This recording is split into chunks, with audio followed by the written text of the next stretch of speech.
Assalamualaikum warahmatullahi wabarakatuh. Saya wartawan Alif dari TV PSS Zuno ingin melaporkan keadaan yang berlaku sekarang, iaitu sambutan Hari Guru yang dijalankan pada hari ini, iaitu pada hari Jumaat 23 hari bulan 5 2025. Kita boleh lihat di sini para pelajar sedang bersedia untuk menjalankan majlis pada hari ini. Pada tahun ini, SMK Bandar Baru Pedah telah memilih tema Orang Kampung. Pendidikan bukan hanya soal sistem dan kurikulum. Baik, yang di sebelah sini tingkatan 1, 2 dan 5. Assalamualaikum.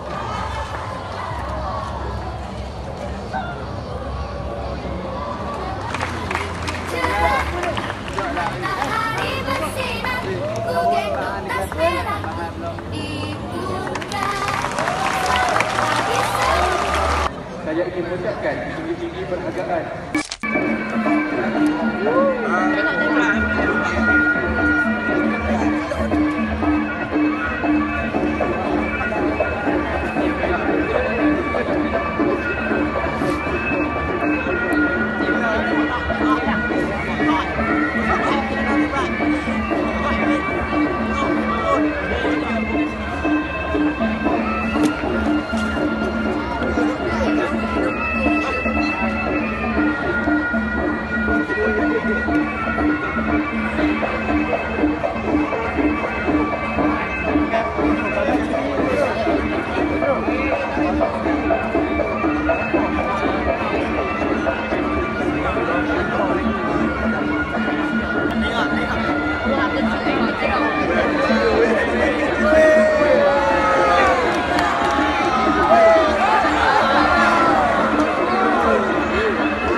Seorang guru dalam dakapan angin malam masih lagi menjengkel mata menaip baris-baris ayat, entah bila akan terungkap.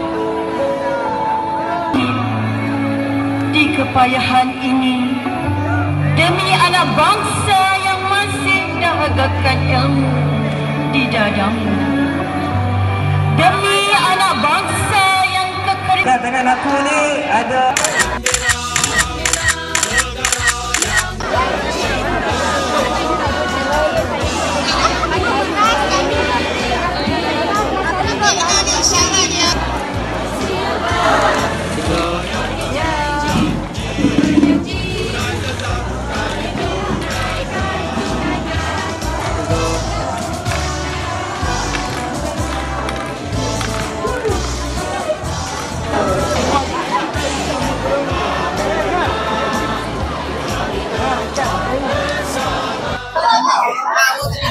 Assalamualaikum warahmatullahi wabarakatuh. Saya wartawan Alif dari TV PSS Zuno ingin bertanya berkaitan sambutan Hari Guru yang dijalankan pada hari ini. Perkenalkan diri. Saya Arif Innovation Syrizal daripada Tika Arif. Apakah penghargaan anda terhadap sambutan Hari Guru ini? Saya menghargai jasa guru saya dengan cara memberi hadiah serta mengucapkan selamat Hari Guru pada guru-guru saya. Terima kasih Arif.